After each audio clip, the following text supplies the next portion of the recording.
The Wolf of Wall Street scam. He lied about a $1 stock, made millions, and only served 22 months in jail. Then Hollywood turned his crimes into a blockbuster.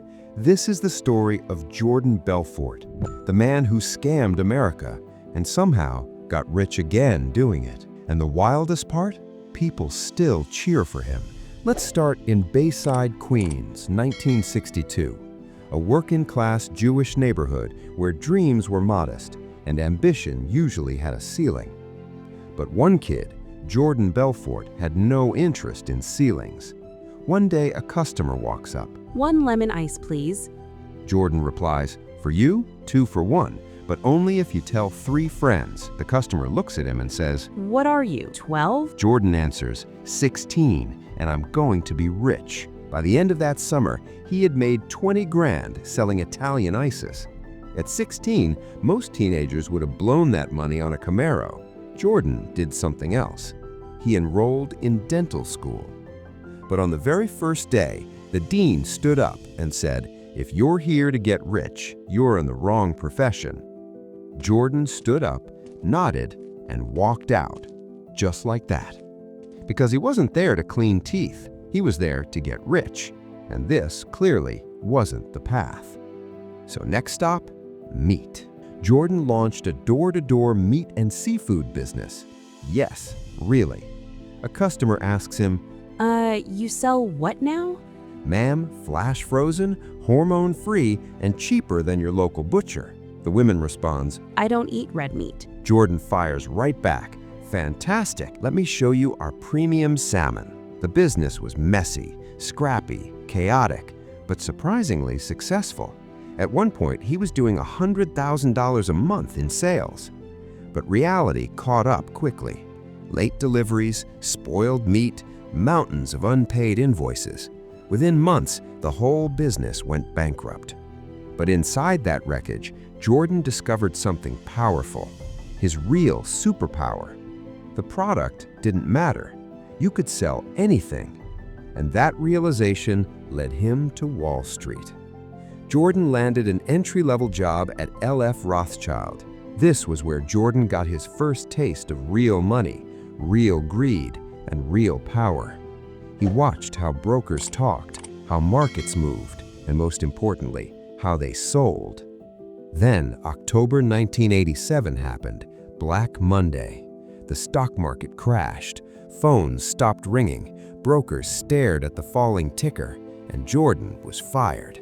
But while everyone else mourned, Jordan saw opportunity. He discovered penny stocks, worthless companies no serious broker would touch. But there was one beautiful detail. They paid 50% commissions. So Jordan picked up the phone. "Hello, Mr. Michael? This company is tiny right now, but it's sitting on technology that's going to disrupt the home entertainment industry," he continues. "You get in now at $1 a share, and in 6 months, you're calling me from your beach house in Maui." The customer hesitates, "But I don't really understand the company." Jordan replies instantly, "You don't have to understand the company, sir. You just have to understand the upside." And just like that, he closed $4,000 with a single call. By 1989, Jordan had found his partner, Danny Porish, a fast-talking hustler from Long Island. Together, they built a company called Stratton Oakmont. The name sounded prestigious, like a century-old Wall Street firm, but in reality, it was a strip mall boiler room filled with bartenders, college dropouts, neighborhood hustlers. Jordan didn't want experience, he wanted hunger. He trained them with a system called straight-line persuasion, a method designed to bulldoze hesitation and push every conversation toward one goal: closing the deal. Soon, the office turned into pure chaos.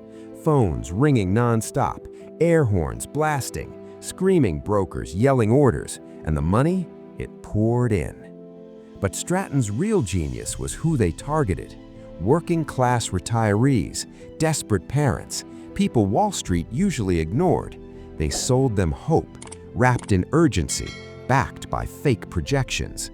At first, it was penny stocks. Then it became IPOs.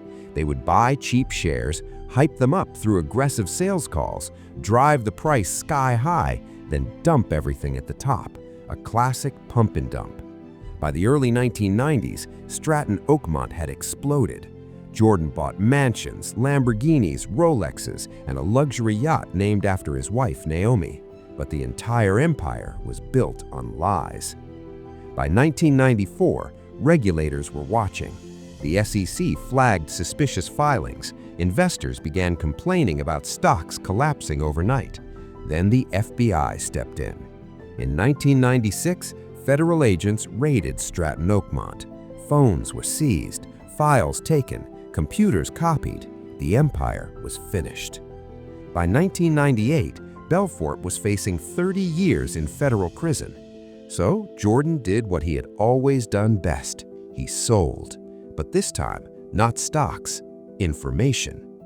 He cooperated with investigators and testified against his own employees. More than 30 people were indicted. Jordan himself received 22 months in prison. While serving time, he met comedian Tommy Chong. Chong listened to his wild story and told him, "Write it down." So Jordan did. In 2007, he published The Wolf of Wall Street, and in 2013, Martin Scorsese and Leonardo DiCaprio turned it into a global blockbuster. The man who scammed investors became a pop culture icon. But the people he scammed, they didn't get movie deals.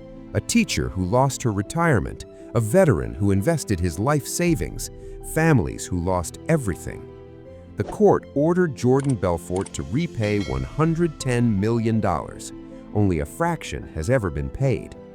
Today, Jordan Belfort is a motivational speaker and sales coach. He still proudly calls himself the Wolf. And maybe the wildest part of this entire story? People still cheer for him. Because deep down, we never wanted him punished. We wanted to be him.